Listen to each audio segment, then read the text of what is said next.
الحمد لله رب العالمين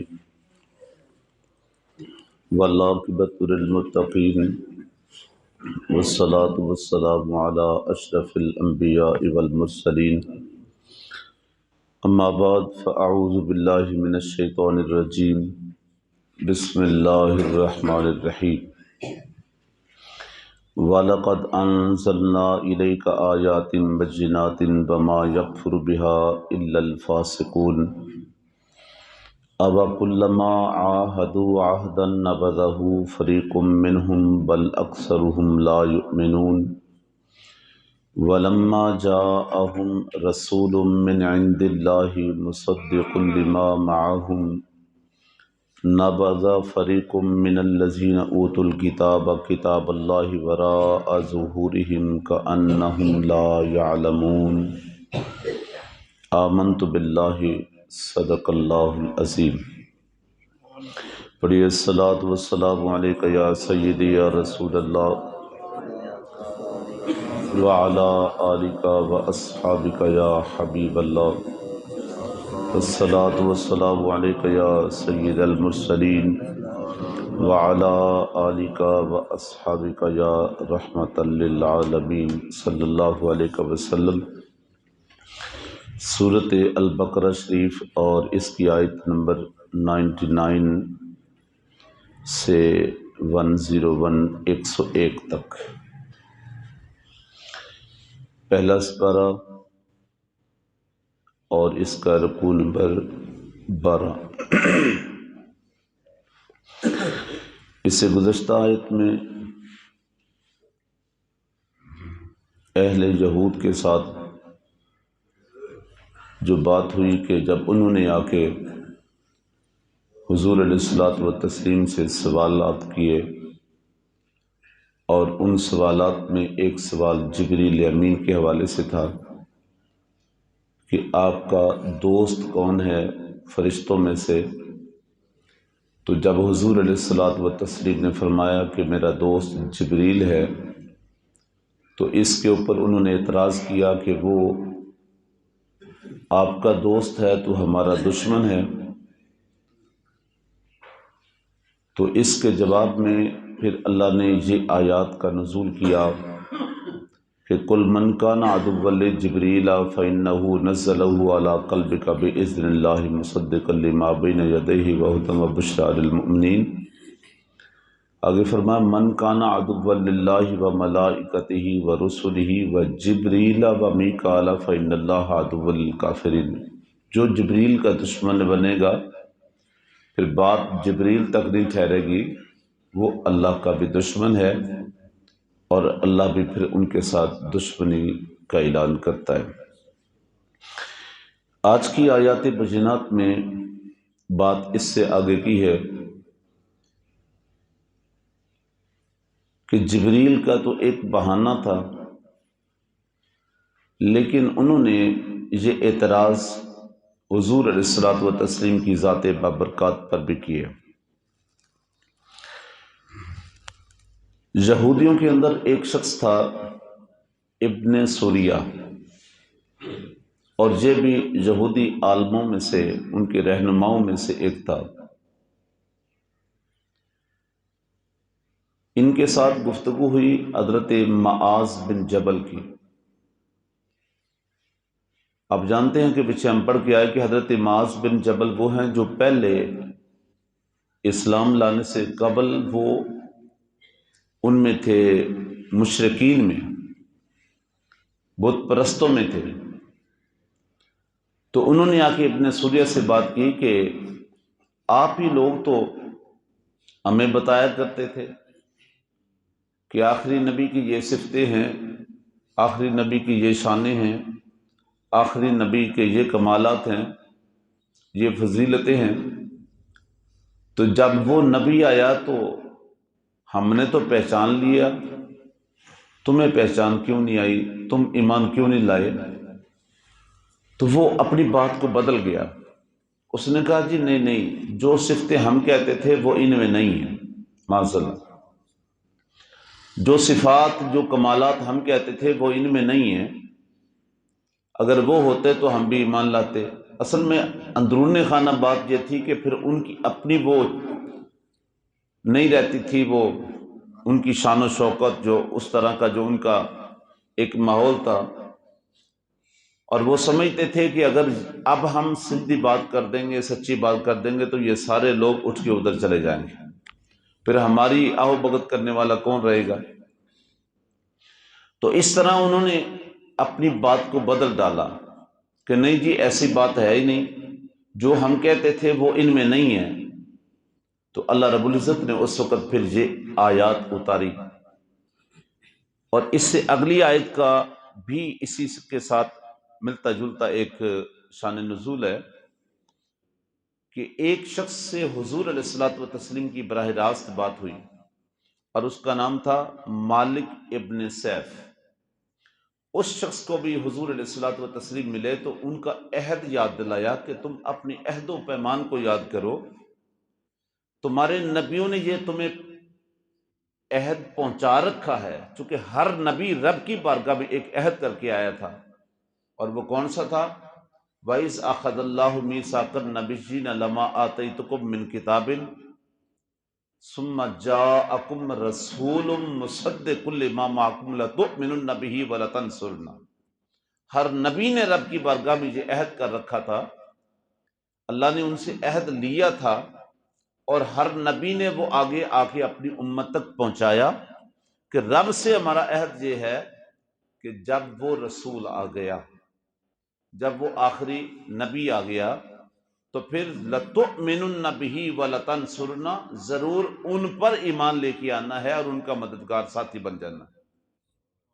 ہر نبی نے اپنی امت کو یہ پیغام پہنچایا، تو حضور علیہ الصلوۃ والتسلیم نے ان کو یاد دلایا کہ اپنے اس عہد کو یاد کرو، تو جواباً انہوں نے اس کا صاف انکار کر دیا کہ ایسا کوئی عہد ہے ہی نہیں کہ جس کی ہم پاسداری کریں۔ یہ بھی ایک جھوٹ تھا۔ تو ان دونوں جھوٹوں کے نتیجے میں اللہ رب العزت نے جبریل امین کو یہ آیات دے کر بھیجی کہ محبوب کے پاس یہ پیغام لے جاؤ کہ پہلی بات کہ جو کہہ رہے ہیں کہ کوئی ایسی چیز ہمیں نظر ہی نہیں آئی، ایسی صفات نظر نہیں آئی ورنہ ہم ایمان لے آتے، ان سے جا کے یہ بات پہنچا دو کہ وَلَقَدْ أَنزَلْنَا إِلَيْكَ آيَاتٍ بَيِّنَاتٍ۔ تم کہتے ہو ہمیں وہ چیز کوئی نظر نہیں آئی، کیا ہم نے جو محبوب پر کمالات اتارے ہیں، ہم نے محبوب کے جو معجزات اتارے ہیں، کیا تمہیں وہ نظر نہیں آئے؟ کیا تمہیں یہ بات نظر نہیں آئی کہ حضور علیہ الصلوۃ والتسلیم وہ عظیم شخصیت ہیں، وہ عظیم نبی ہیں کہ جن راہوں سے حضور گزر جاتے وہ راہیں بھی معطر ہو جاتی؟ کیا تمہیں یہ نشانی نظر نہیں آئی کہ جن راہوں سے حضور گزرتے درخت بھی جھک جھک کے ان کو سلام کرتے؟ کیا تمہیں یہ نشانی نظر نہیں آئی کہ جن پہاڑوں کے درمیان سے گزر جاتے وہ پہاڑوں کے پتھر بھی حضور کا کلمہ پڑھتے، حضور پر درود و سلام پڑھتے؟ کیا تمہیں یہ نشانی بھی نظر نہیں آئی کہ اگر ستون حنانہ کو ہٹا کے ایک ممبر پر حضور تشریف فرما ہو جاتے ہیں تو ستون حنانہ رونا شروع کر دیتا ہے، اور اس طرح بلک بلک کے روتا ہے کہ جیسے کوئی بچہ اپنی ماں سے بچھڑا ہو؟ کیا تمہیں یہ نشانی بھی نظر نہیں آئی؟ کیا تمہیں یہ نشانی نظر نہیں آئی کہ میرے کریم آقا اگر انگلی کا اشارہ کرتے ہیں تو چمکتا چاند ٹکڑے ہو کر قدموں میں حاضر ہو جاتا ہے؟ کیا تمہیں یہ نشانی نظر نہیں آئی کہ ڈوبے ہوئے سورج کو اگر حضور انگلی کا اشارہ کرتے ہیں تو وہ پلٹ کے واپس عصر کے وقت آ جاتا ہے اور حضرت علی کی نماز کو ادا پڑھوا دیتا ہے؟ کیا تمہیں یہ نشانی نظر نہیں آئی کہ حضور علیہ الصلوۃ والتسلیم کا پیغام اگر کسی درخت کے پاس پہنچتا ہے تو وہ جناب زمین کو پھاڑتا ہوا حضور کے قدموں میں حاضر ہو جاتا ہے؟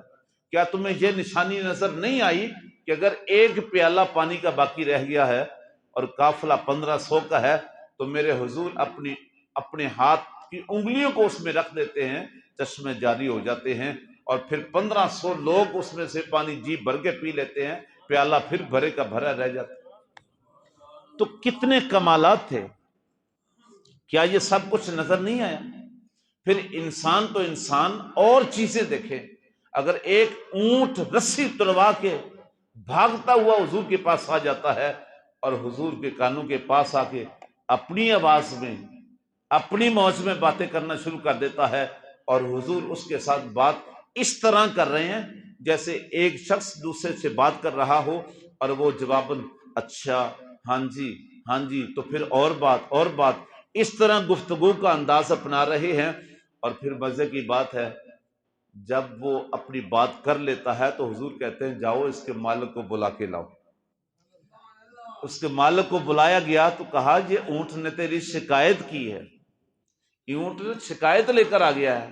آقا وہ کیا؟ وہ بھی حضور کا ماننے والا تھا، حضور کا غلام تھا۔ حضور میرے ماں باپ آپ پہ قربان ہو جائیں، کیا شکایت آ گئی ہے؟ حضور فرماتے ہیں یہ شکایت یہ لے کر آیا ہے کہ اس نے کہا کہ دیکھو جب میں جوان تھا نا تو میں خوش ہو کے اس کے بوجھ اٹھاتا تھا، اب میں بوڑھا ہو گیا ہوں تو یہ اپنے بیٹوں کو کہہ رہا تھا کہ یہ اب بوڑھا ہو گیا، یہ بوجھ بن گیا، اس کو ذبح کر دیتے ہیں، اس پر چھری چلا دیتے ہیں، اس کے ٹکڑے گوشت کر دیتے ہیں۔ تو آقا جب میں جوان تھا میں تو بوجھ نہیں سمجھا، میں تو خوش ہو کے اس کے بوجھ اٹھایا کرتا تھا، اب میں بوڑھا ہو گیا ہوں تو یہ مجھے اپنے اوپر بوجھ کہہ رہا ہے اور مجھے ذبح کرنے کی باتیں کر رہا ہے، بس میری یہی شکایت ہے، اگر ہو سکے تو مجھے بچا لیں۔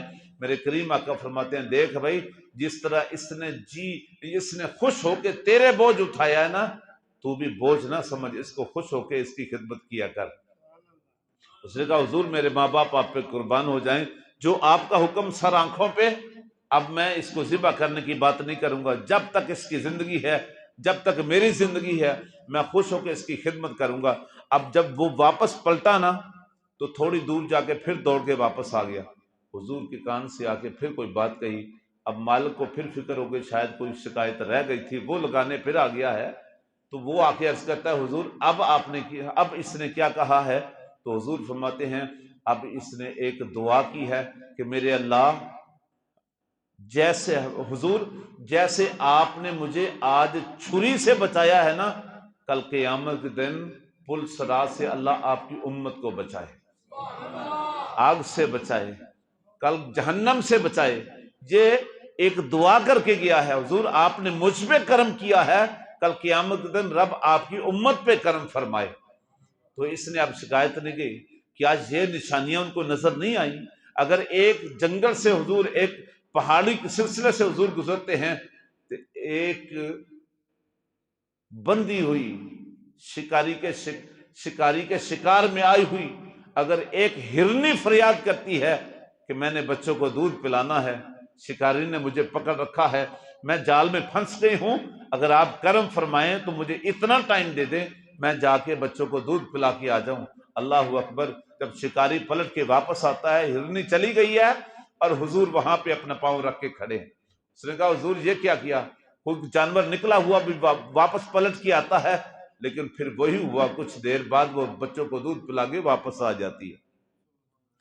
تو اس طرح اس شکاری نے کہا حضور پھر جو آپ کی وجہ سے جو ہرنی اپنے وعدے کی اتنی پابند ہے تو پھر اس کو بھی میں پکڑنا نہیں چاہوں گا، یہ آزاد کر دیتا ہوں، واپس اپنے بچوں میں جا کے رہ سکتے۔ یہ ساری نشانیاں کس بات کو یاد دلواؤں؟ باقی نبیوں کے پاس تو چند معجزے تھے، کسی کے پاس ایک تو کسی کے پاس 4، کسی کے پاس 10 تو کسی کے پاس 20۔ میرا کریم آقا تو سراپا معجزہ بن کے آیا۔ اور سب سے بڑی بات اس مہینے کی مناسبت سے، کیا ان کو حضور علیہ الصلوۃ والتسلیم کا راتوں رات اتنا عظیم سفر طے کرتا ہوا نظر نہیں آیا؟ کیا یہ نشانیاں کم تھیں کہ سب کچھ نیچے رہ گیا؟ سارے آسمان بھی نیچے رہ گئے، سدرۃ المنتہا بھی نیچے رہ گیا، جبریل امین جو فرشتوں کا شہنشاہ تھا وہ بھی نیچے رہ گیا، میرا حضور آگے گزر گیا۔ کوئی فلک تے رہ یار گیا، کوئی جا سدرہ تے ہار گیا، ایک کالیاں زلفاں والا سی جرا عرشاں تو بھی لنگ پار گیا۔ کیا یہ نشانیاں نظر نہیں آئیں؟ اللہ اکبر۔ لیکن کیا فرمایا کہ وَلَقَدْ أَنزَلْنَا إِلَيْكَ آيَاتٍ بَيِّنَاتٍ، اور البتہ تحقیق اتاری ہم نے آپ کی طرف کھلی نشانیاں، جو مقدر والے تھے انہوں نے پہچان لیا۔ انہی کی جماعت میں سے حضرت عبداللہ بن سلام نکلے، انہی کی جماعت میں سے حضرت کعب بن احبار نکلے، اور انہوں نے جا کے ایک جھلک دیکھا حضور کو، وہ بھی گھر سے اسی نیت کے ساتھ گئے تھے کہ جا کے ہم دیکھیں تو صحیح کہ جو صفتیں ہم نے پڑھ رکھی آخری نبی کی کیا وہ ان کے اندر موجود ہیں۔ تو ایک جھلک دیکھا تو بے ساختہ کہا ان وجہہ لیس بوجہہ کذاب، باقی باتیں تو بعد میں ہوں گی، لیکن دل کہتا ہے، دل نے فیصلہ دے دیا ہے جو اتنا حسین ہے یہ جھوٹا نہیں ہو سکتا، یہ سچائی ہے۔ جو اتنا خوبصورت ہے، جو اتنا سونا ہے، حسینہ جمیلہ دا منہ موڑ دیتا، محمد بنا کے قلم توڑ دیتا، جس کے اوپر حسن نچھاور ہو گیا۔ اور حسن کے بادشاہ حضرت یوسف علیہ السلام معراج کی رات تو راہوں میں کھڑے تھے، حسن کے بادشاہ، حسن کے شہنشاہ جس محبوب کے حسن کو دیکھنے کے لیے راہوں میں کھڑے ہوں، پھر اس کے حسن کا عالم کیا ہوگا؟ جب حسن تھا ان کا جلوہ نما، انوار کا عالم کیا ہوگا؟ ہر کوئی فدا ہے بن دیکھے، کوئی دیدار کا عالم کیا ہوگا؟ جنہوں نے دیکھ رکھا ہے پھر ان کا عالم کیا ہوگا؟ آج صدیاں گزر گئی ہیں، صدیوں بعد حضور کے نام پہ لوگ جانے لٹا رہے ہیں، حضور کے نام کی عظمت کے پہرے داری میں، ختم نبوت کی پہرے داری میں، اور حضور کے نام کی پہرے داری میں، عظمت کے لیے حضور اپنی جانیں نکال، ہر کوئی فدا ہے بن دیکھے، کون نہیں لٹنے کو تیار، کون نہیں جان سار کرنے کو تیار؟ حضور کا ہر امتی یہ جذبہ لیے پھرتا ہے، کاش ان کے نام پہ ہم اپنا آپ لٹا دیں۔ ہر کوئی فدا ہے بن دیکھے، دیدار کا عالم کیا ہوگا؟ تو کیا یہ ساری نشانیاں کافی نہیں تھی؟ مقدر والوں نے تو پہچان لیا۔ اللہ اکبر۔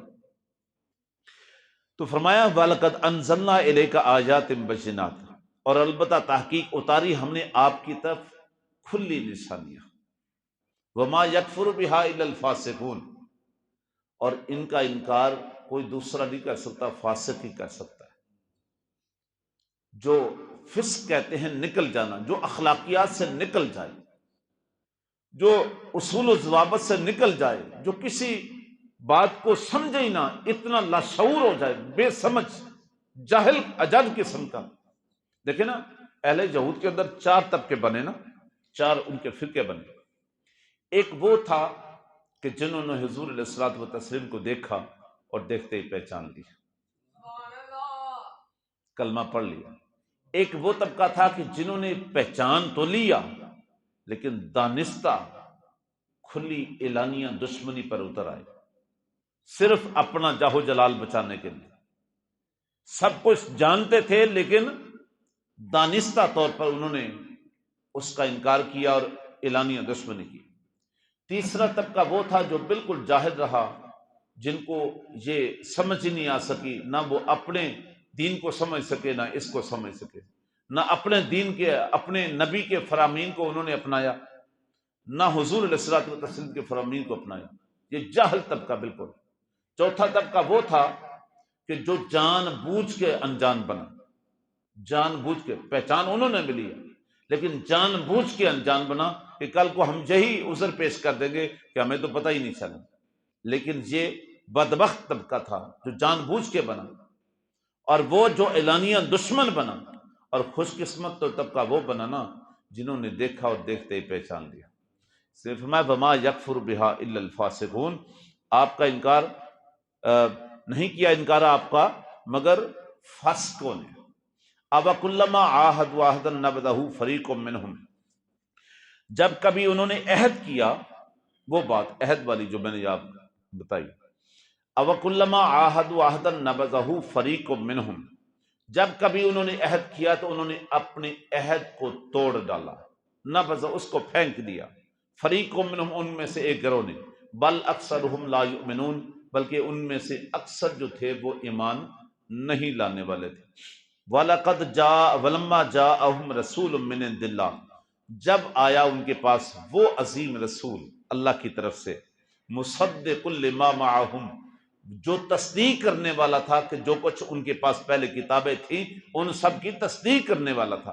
نَبَذَ فَرِيقٌ مِّنَ الَّذِينَ أُوتُوا الْكِتَابَ، لیکن ان کتاب والوں میں سے ان لوگوں نے، ایک گروہ نے، فریق منہم ان میں سے ایک فریق نے، ایک گروہ نے، من الذین اوتوا الکتاب، نبذ فریق من الذین اوتوا الکتاب، یعنی ان کتاب والوں میں سے ایک گروہ نے اس عہد کو توڑ ڈالا اور اس فرمان کو پس پشت ڈال دیا۔ کتاب اللہ وراء ظہورہم، اللہ کی کتاب حالانکہ ان کے پاس تھی، ان کتاب والوں نے بھی وراء ظہورہم، ظہور کہتے ہیں اپنے پشت، انہوں نے یعنی وہ سارے احکامات کو اپنی پس پشت ڈال دیا، کأنہم لا یعلمون، گویا کہ وہ کچھ جانتے ہی نہیں، جان بوجھ کے انجان بنے، جان بوجھ کے جاہل بنے، یعنی جو کچھ انہوں نے اپنی کتابوں کے اندر پڑھ رکھا تھا انہوں نے ان احکامات کو بھی پس پشت ڈال دیا